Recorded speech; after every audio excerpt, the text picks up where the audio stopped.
Un ami, un partenaire ou quelqu'un de proche fait une erreur, n'oubliez pas toutes les bonnes choses que cette personne a faites pour vous. En vouloir à une personne pour un faux pas malgré tout le chemin parcouru avec vous est un signe que vous avez en vous des blessures à soigner. Votre sensibilité ne leur appartient pas.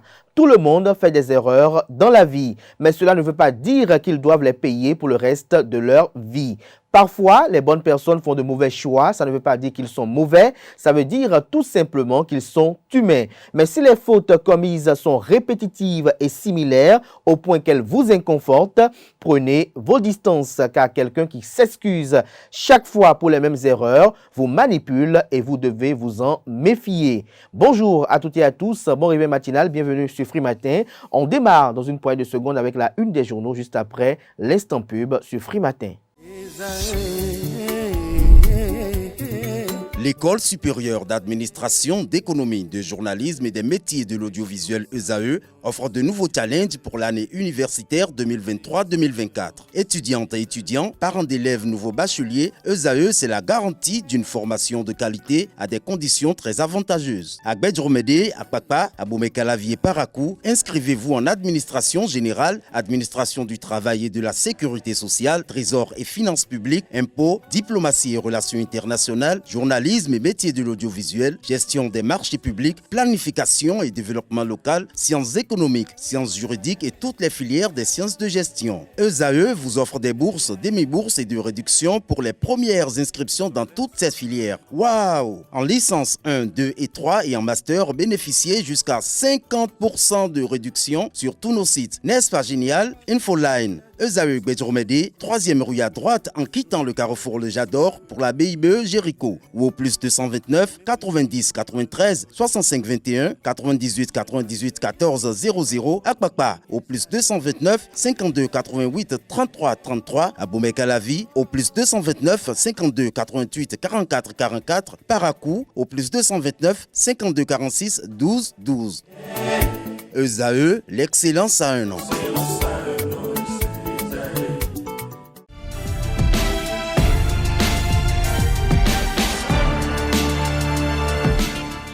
Bonjour à nouveau, chers amis internautes.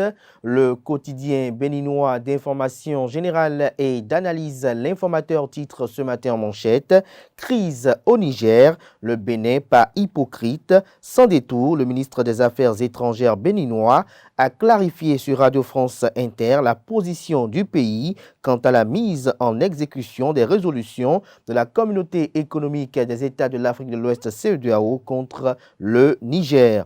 Toujours à la une de l'informateur de ce matin, commercialisation des produits pétroliers, légère hausse du prix de l'essence. Toujours à la une de l'informateur de ce matin, secteur de la santé, un nouveau recrutement annoncé, nous apprend la une de ce matin de l'informateur.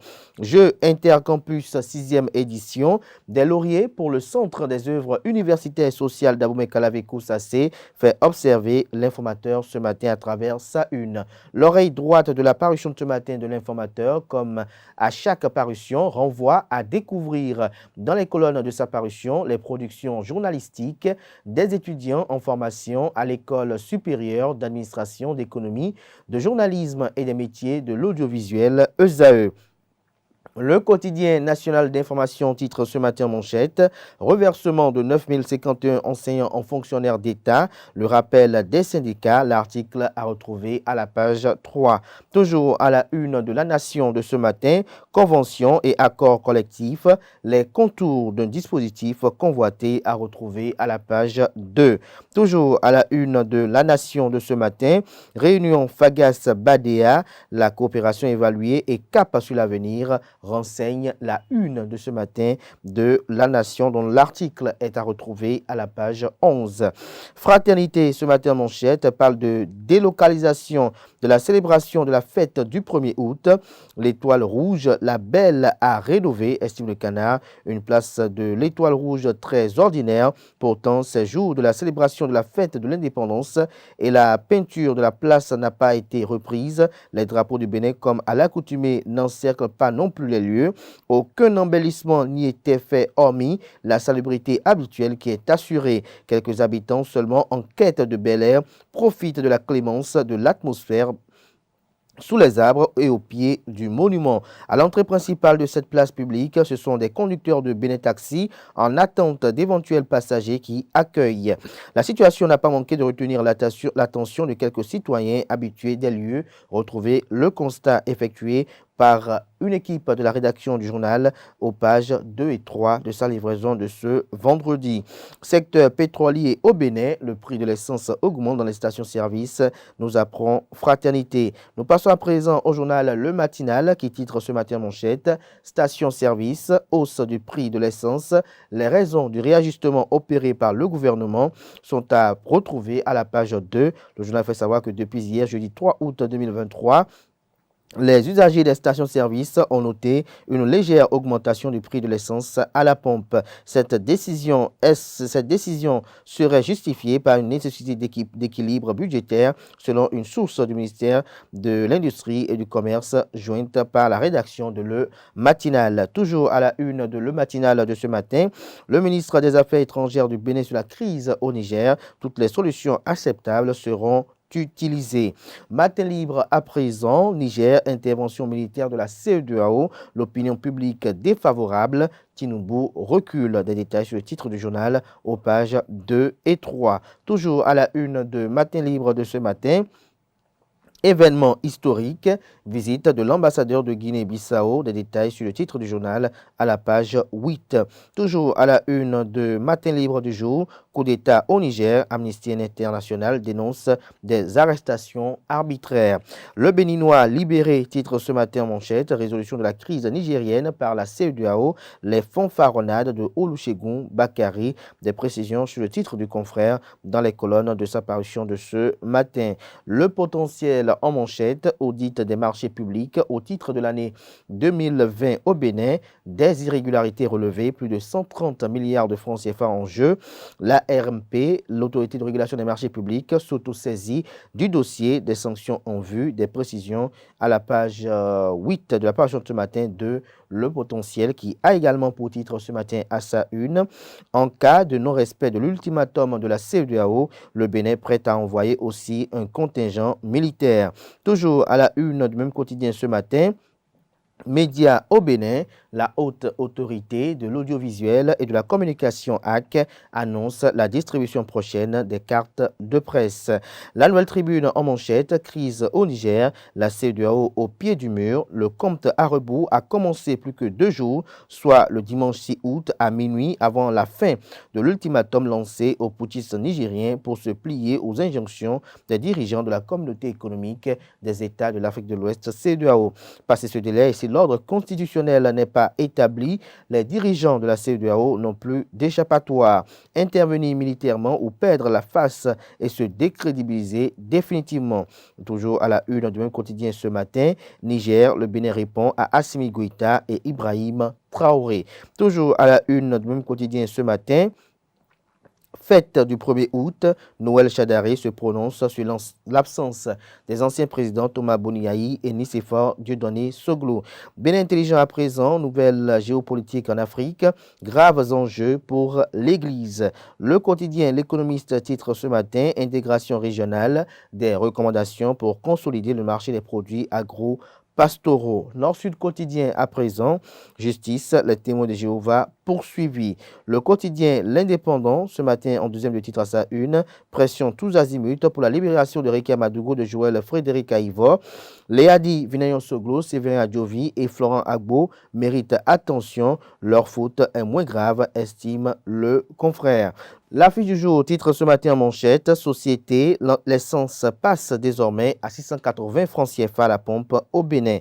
Toujours à la une de l'affiche du jour de ce matin, renforcement du pouvoir d'achat des artisans et petits producteurs de l'économie informelle, la CGTB s'engage à bras-le-corps et organise une foire typiquement Made in Benin.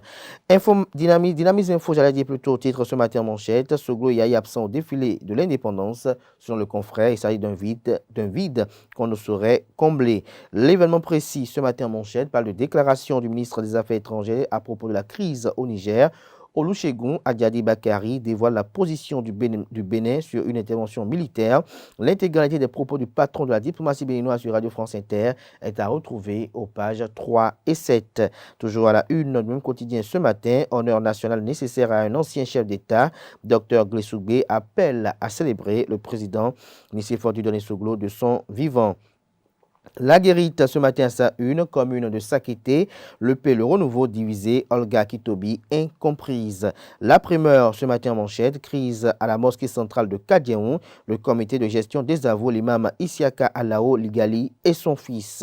Nous passons à présent à Le Coopérant, grand oral à la résidence du président du conseil des sages de Porto Novo. Le patriarche Karim Urbain da Silva répond à tout et cloue définitivement le bec aux petites gens. Un ultime verbatim sur les balivernes sur sa personne, ses luttes politiques et ses expériences professionnelles. Ezinsou créa un tribunal d'exception qui ne sera pas forcément composé de magistrats. Des détails sur ce spécial dossier que propose la rédaction aux pages 3, 4, 5 et 6 de sa parution de ce matin. Le Soleil Bénin Info pour boucler ce matin. Carburant, hausse du prix de l'essence dans les stations-service. Le ministre du Commerce doit s'expliquer. Ce sera tout pour la une des journaux. Place à présent au bulletin matinal d'information.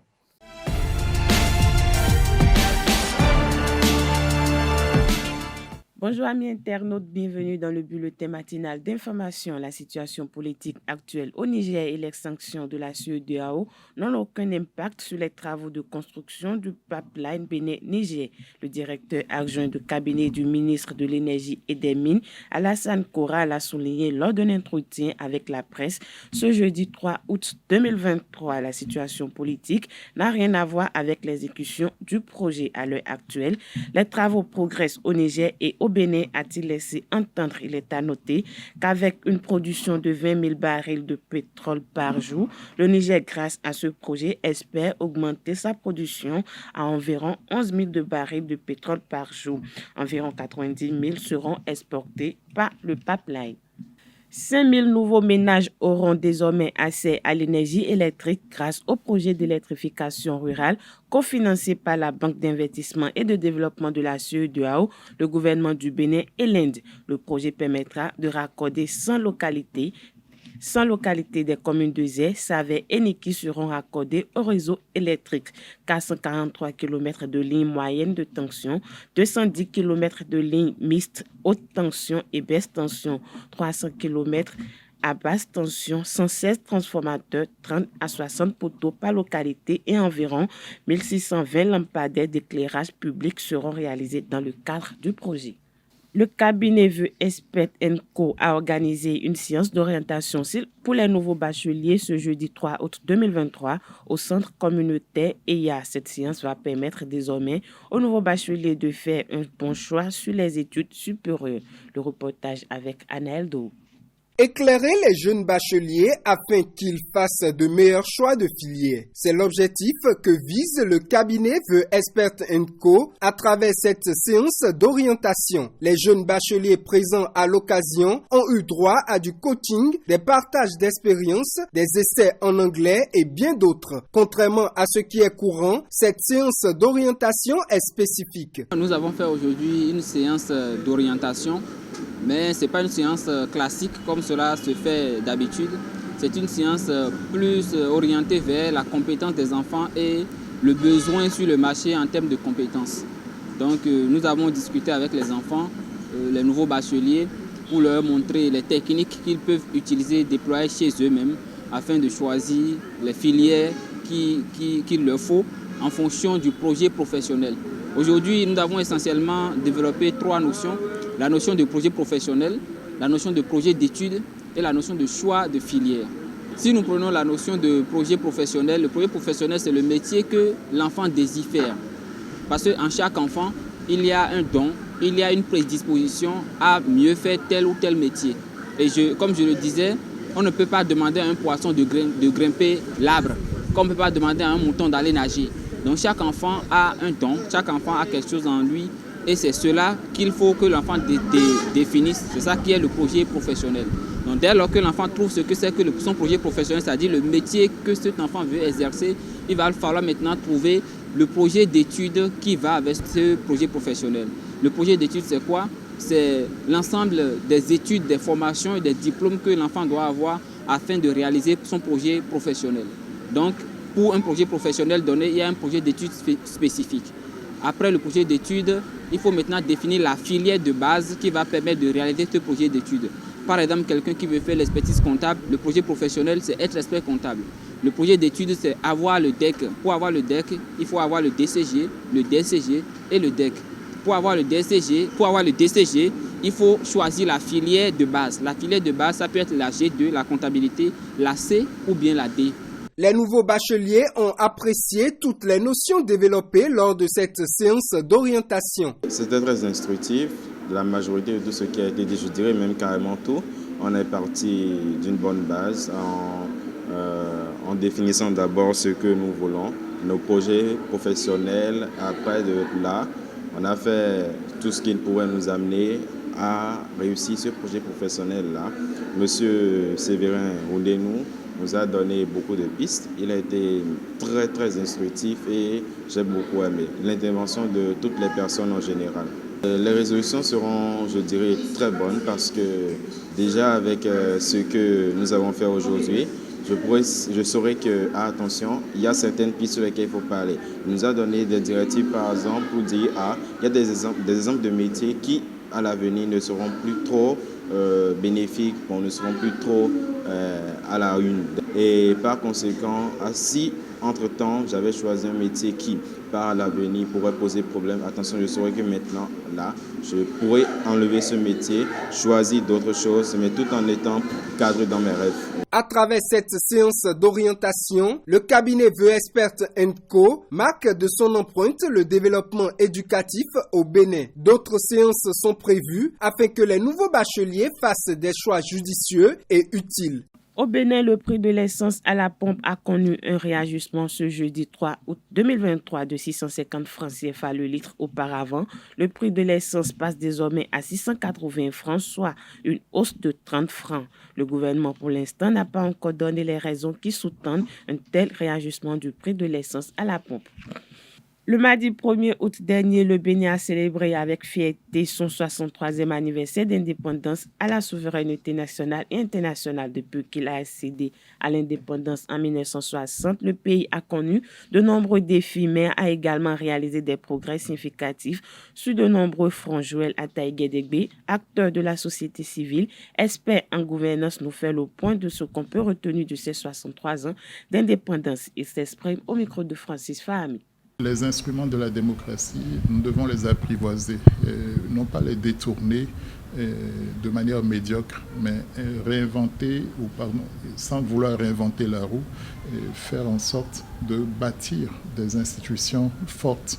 Et si ce sont celles de la démocratie exécutive, législative, judiciaire et autres, là, à l'instar de la recommandation du président Barack Obama, faire en sorte que que les individus décroissent un peu et pour que les institutions s'installent, deviennent pérennes, que des traditions positives s'agissant de la démocratie se mettent en place. C'est comme ça que nous allons banaliser à la limite le jeu électoral ou le temps des élections qui est souvent temps d'angoisse et de méfiance exacerbée. Au-delà de ça, il nous faut être plus que jamais collé aux principaux indicateurs de la gouvernance. Je l'ai rappelé tantôt, on ne peut pas se priver d'une référence au respect des droits de la personne. Sans liberté, il n'est pas de démocratie possible. Mais la liberté doit supposer responsabilité. Et donc, à travers cela, il y a l'obligation de rendre compte, il y a la redevabilité des autorités, il y a forcément le devoir de transparence, toutes choses qui vont faire, qui ne peuvent qu'améliorer autant la gouvernance des institutions de l'État que même celle des entreprises. Nous prenons de plus en plus le libéralisme et l'entrepreneuriat, mais si ces valeurs-là ne sont pas au premier chef des autres institutions non étatiques, et donc a priori des entreprises, voire même des familles de l'école et de moult institutions non politiques, et nous n'aurions pas le socle qui permet de bâtir un État moderne sur le plan de la culture. Et plus que jamais, nous devons faire l'effort de nous désaliéner. Et donc c'est un processus plus long, il ne se décrète pas, mais avoir conscience que la colonisation nous a sérieusement aliénés. Et malgré le départ du colonisateur, nous continuons de subir d'autres formes d'aliénation. Et avoir conscience de ça peut nous libérer, peut développer d'autres potentialités au niveau des citoyens béninois. Restons toujours avec Joël Ataï-Guédégbé qui énonce les réformes engagées par le gouvernement béninois au plan politique et social et les défis à relever. Il est toujours au micro de Francis Fahami. Au plan politique, au plan du jeu électoral, quand les dirigeants qui se sont succédés à la tête de notre État ont pu avoir conscience de la nécessité de certaines réformes, ils n'ont pas eu le courage politique, craignant peut-être le prix électoral à payer. Et donc, ça c'est pour les réformes dont on était conscient, mais que par calcul politicien, on a différé. Il y en a d'autres qui s'imposent désormais à nous, et donc l'un dans l'autre, il faut se féliciter de ce que sous la bannière du président Talon, du gouvernement, des gouvernements qu'il a mis en place, le Bénin se soit assez courageusement engagé dans certaines réformes. Et toutes ne vont pas de soi, et certaines se traduisent par un prix douloureux à payer.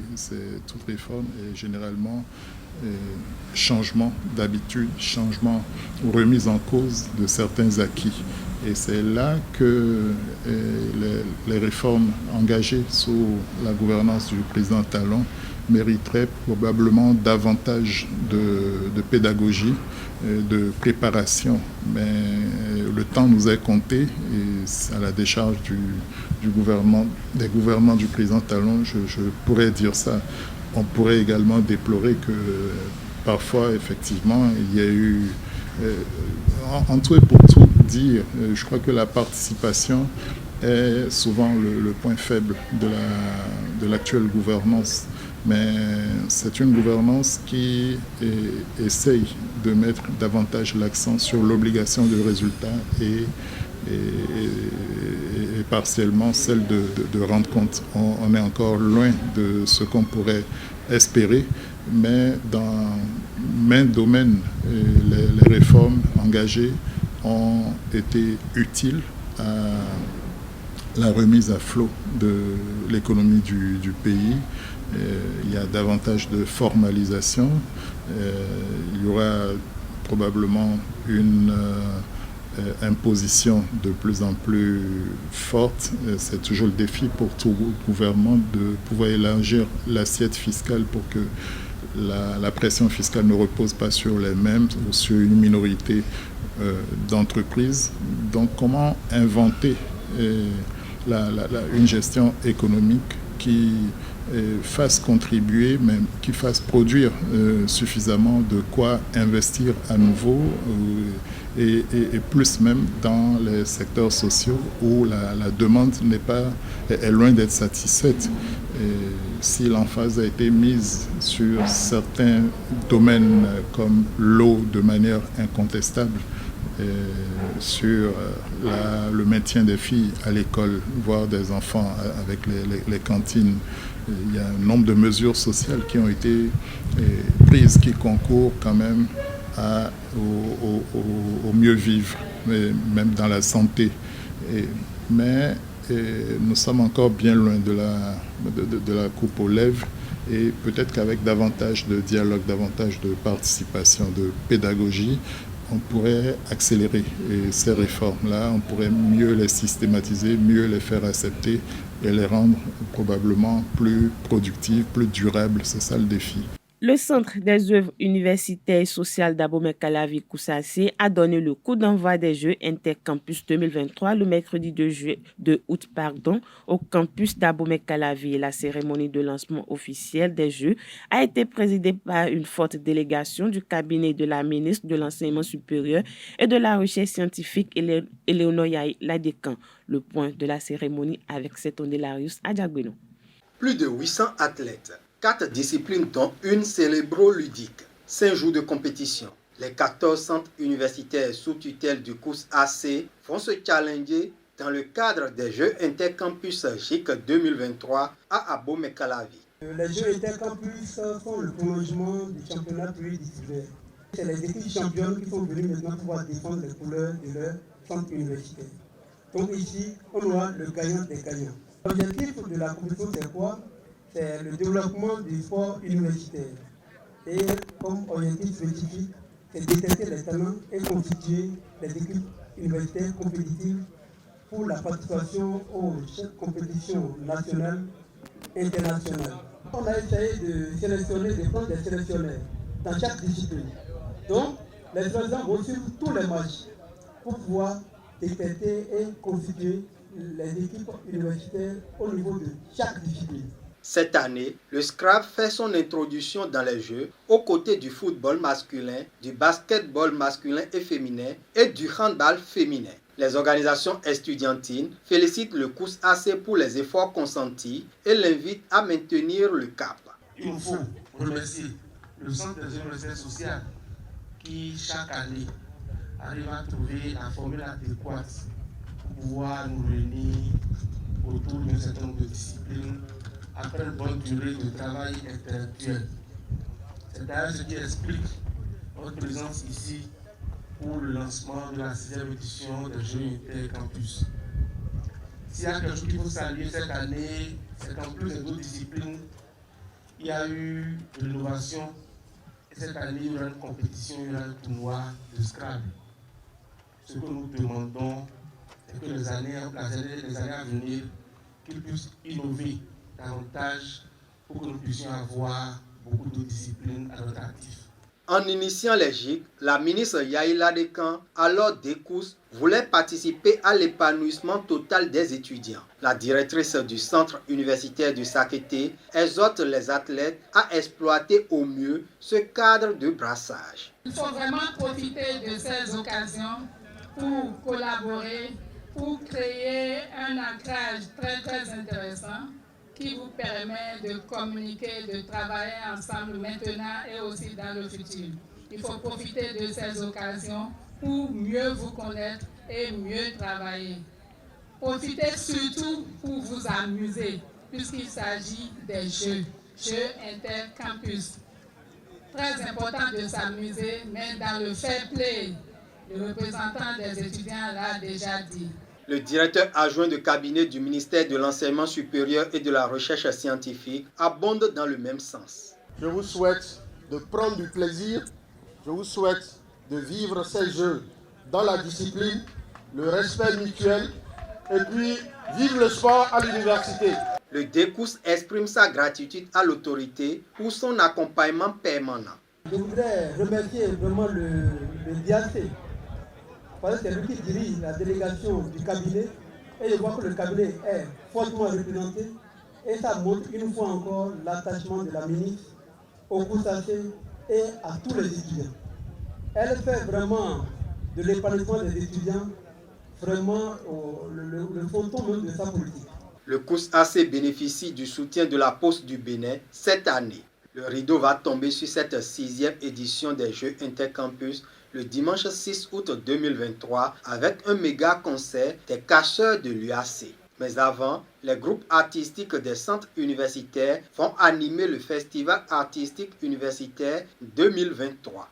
Hors de nos frontières, la diffusion des programmes de RFI et France 24 a été interrompue au Niger une semaine après le coup d'État. À travers un communiqué en date de ce jeudi 3 août 2023, RFI et France 24 s'indignent de la suspension de leur diffusion. Le groupe rappelle son attachement sans faille à la liberté d'informer. Restons toujours au Niger alors qu'une délégation de la CEDEAO est arrivée à Niamey pour établir un dialogue avec les poutistes qui ont pris le pouvoir au Niger. Ces derniers ont, dans la soirée de ce jeudi 3 août, pris des mesures et des positions tranchées. La junte a dénoncé des accords militaires conclus avec la France, retiré les ambassadeurs de 4 pays et annoncé qu'elle ripostera à toute agression de la CEDEAO. C'est tout pour le bulletin matinal d'information de ce vendredi matin. Merci à vous, Nasrine Fatoumbi, pour cette présentation du bulletin matinal d'information. Chers amis internautes, retrouvez à 19h, si tout va bien, Atifa Olafa pour la grande édition du journal télévisé sur ESAE TV. Place à présent à la page des sports de ce matin sur Free Matin. Mesdames et messieurs, bonjour et bienvenue sur Free Sport. La date du match décisif entre le Mozambique et le Bénin, comptant pour la 6e journée des éliminatoires de la Coupe d'Afrique des Nations Côte d'Ivoire 2023, est fixée au samedi 9 septembre 2023. La rencontre va se jouer au stade national de Maputo. Le Bénin doit obligatoirement s'imposer face au Mozambique pour se qualifier à la 34e édition de la CAN qui va se jouer en Côte d'Ivoire l'an prochain. Le Mozambique occupe actuellement la 2e place du groupe L avec 7 points, alors que le Bénin est à la 3e position avec 5 points et le Sénégal, premier déjà qualifié avec 13 points. Autre information, dans son élan de faire la promotion du sport au Bénin, Yann Marimi, ancien basketteur franco-béninois, en collaboration avec le Comité national olympique et sportif béninois, organise une formation à l'attention des préparateurs physiques. Les hostilités de ce séminaire de formation ont été annoncées au cours d'une conférence de presse au stade de l'Amitié à Cotonou le mercredi 2 août 2023. Face aux professionnels des médias, Yann Marimi a dévoilé les objectifs et ses attentes au terme de cette formation. Propos recueillis par Colombe Oussou. Je suis passé pro à l'âge de 16 ans, jusqu'à maintenant j'ai 36 ans, donc un peu moins de 20 ans de carrière au niveau professionnel. Et en fait, pour être très honnête avec vous, je n'aurais pas pu avoir cette longévité dans ma carrière sans préparateur physique. Pour moi, le préparateur physique, l'accompagnement du préparateur physique dans la carrière d'un athlète professionnel, c'est essentiel. Et quand on comprend ça, on se rend compte que c'est pas seulement au Bénin, moi qui voyage partout en Afrique, on se rend compte qu'on manque un peu d'expertise dans ce domaine. Le préparateur physique, que tout le monde le comprenne, c'est la personne la plus bienveillante envers l'athlète qui existe dans l'écosystème du sport. C'est-à-dire que le préparateur physique n'a qu'un seul but, c'est que son athlète soit en bonne santé et que son athlète progresse selon un choix de carrière. Donc ça, c'est indépendant des coachs, des general managers, des présidents de clubs. C'est vraiment le meilleur ami de l'athlète. Donc ça, c'est très important. Pourquoi on commençait par ça? Parce que c'est les bases. Et aussi parce que je me rends compte que ce métier qui est préparateur physique a besoin de visibilité. C'est-à-dire que c'est une carrière. Il faut que les gens, surtout ici au Bénin, se rendent compte que c'est une carrière. Vous savez très bien que vous êtes tous fans de sport, je pense. Vous aimez tous pratiquer le sport depuis tout petit. Et vous savez très bien que tout le monde n'est pas professionnel. Très peu d'entre nous sont élus. Mais il y a des carrières comme ça qui permettent à un jeune homme ou une jeune femme de rester au contact des athlètes, de rester dans le milieu du sport et d'en faire une carrière. Et le préparateur physique, c'est une carrière. Moi, mes attentes, c'est que les participants aient la même attente que moi, en fait. La même rigueur, la même envie, la même passion. C'est ça mes attentes. Je sais que tout le monde ne sera pas là, à cette hauteur, mais s'il y en a quelques-uns, et de préférence, s'il y en a au moins un par fédération, c'est tout ce que je demande. On commence avec un par fédération, on ira loin. Quand je rêve pas juste basket. Je rêve à l'échelle de tous les sports, qu'on soit bien représenté. Donc j'attends des participants, que ce soit avant tout des rêveurs tout comme moi, qu'ils aient des grandes aspirations. Cette plateforme, ce qu'on essaie de leur donner, les participants, c'est vraiment une opportunité de rentrer dans la cour des grands, que ce soit ici au Bénin ou nulle part ailleurs. C'est-à-dire qu'une personne qui sort avec un bachelor de LaSalle University, c'est un préparateur physique partout dans le monde entier, reconnu. Au total, 130 sur 300 candidatures ont été retenues pour bénéficier de cette formation. Yann Marimi a mis la lumière sur les conditions de sélection de ces candidats. Suivez avec Colomboussou. La condition première était d'être affilié à une fédération. C'est pour ça qu'on est passé par le comité olympique. Ensuite, on a demandé des informations personnelles. On a demandé l'âge, on a demandé le niveau scolaire et on a demandé le niveau d'expérience, l'année d'expérience dans le métier. On a passé une nuit blanche à vraiment, dans le détail, étudier chaque profil. Et on a essayé, en fait, dans la sélection, on a essayé de donner l'opportunité à tout le monde. On a d'abord essayé d'avoir le nombre égal de femmes et d'hommes, ce qui a été impossible, il y a beaucoup plus d'hommes que de femmes. Ensuite, on a essayé de donner une opportunité à un représentant de chaque fédération d'avoir au moins un participant. Et ensuite, en fonction de l'âge, on a essayé de choisir des participants. Moi, mon souhait à la base a été de choisir des participants très jeunes et avec de diplômes. Et c'est vrai qu'après discussion avec le SG et d'autres personnes, on a décidé de ne pas forcément se concentrer sur les plus jeunes. Car je me suis rendu compte que beaucoup des acteurs au Bénin, de préparateurs physiques ou de personnes qui ont des aspirations de préparateurs physiques, sont d'un certain âge. Et il ne fallait pas les exclure. Donc, on les a ramenés.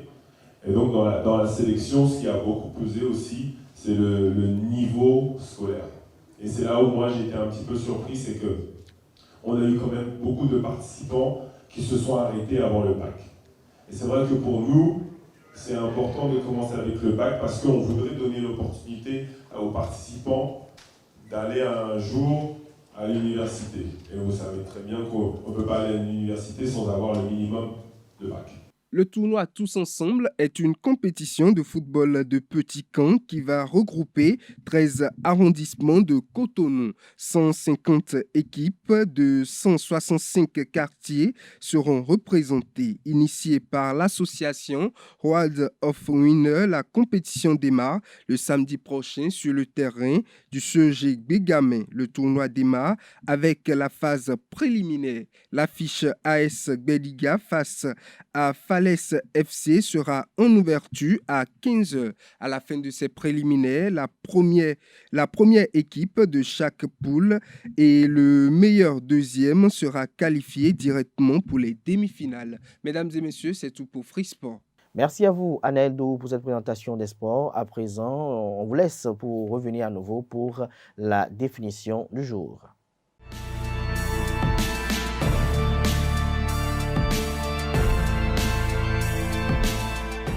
À nouveau, bonjour. Aujourd'hui, on découvre l'expression « avoir bon pied, bon œil ». L'expression signifie être en bonne santé. À la fin du XVIIe siècle, il fallait avoir bon pied, bon œil pour être vigilant, ne pas se laisser surprendre. Plus tard, le sens a significativement changé puisque avoir bon pied, bon œil signifie aujourd'hui être en bonne santé ou en alerte en parlant des personnes âgées. En effet, si on a de bonnes jambes et une bonne vision, on est en bonne condition physique. C'est tout pour l'expression du jour. Aujourd'hui, nous espérons avoir bon pied, bon œil. Merci à vous, Alain Dohou, pour cette présentation. À présent, Nasrin Fatoui revient pour les prévisions astrologiques.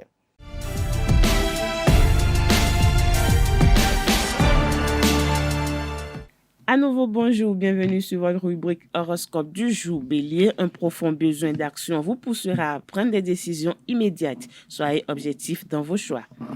Amis taureaux, ne cherchez pas à tout contrôler, vous perdrez votre temps et votre énergie contre un ennemi invisible, désorganisé mais redoutable. Gémeaux, votre sensibilité revient en force aujourd'hui. C'est le jour idéal de vous confier à un ami sûr, de tirer au clair vos ressentis. Natif du signe Cancer, cette journée est importante dans vos choix personnels. Attendez-vous à vivre des émotions fortes. Lion, votre réserve de bonne humeur est pleine, votre morale est au top. Le jour est donc idéal pour donner le meilleur de vous-même à ceux qui vous entourent. Amis Vierge, vous n'aurez pas froid aux yeux aujourd'hui. C'est le jour de vous consacrer à une explication complexe. Balance à présent, tout avance activement aujourd'hui. Il vous faudra modérer ce rythme trop élevé. Faites-le sans vous culpabiliser avant de vous retrouver épuisé. Chers amis Scorpions, votre bonne humeur vous poussera à aller vers les autres plus ouvertement. La nouveauté entre dans votre vie aujourd'hui. Sagittaire, vos revendications ne seront pas du goût de tout le monde et l'entêtement de chacun n'a jamais fait avancer une négociation. Amis Capricorne, c'est en toute sérénité que vous aborderez la journée. Votre attitude ne va pas manquer de faire plaisir à votre entourage. Avant-dernier signe du zodiaque Verseau, la journée est bonne pour chasser les pensées négatives et donner du temps aux personnes que vous aimez. Poisson, pour finir, l'action pure et dure sera votre cheval de bataille aujourd'hui. Il vous faudra donc quand même vous en échapper pour récupérer. C'est tout pour le message des astres de ce vendredi matin. Et voilà, chers amis internautes qui met un thème à Free Matin ce matin. Merci pour l'attention, merci pour la fidélité. Portez-vous bien et belle suite de programme sur ESAE TV.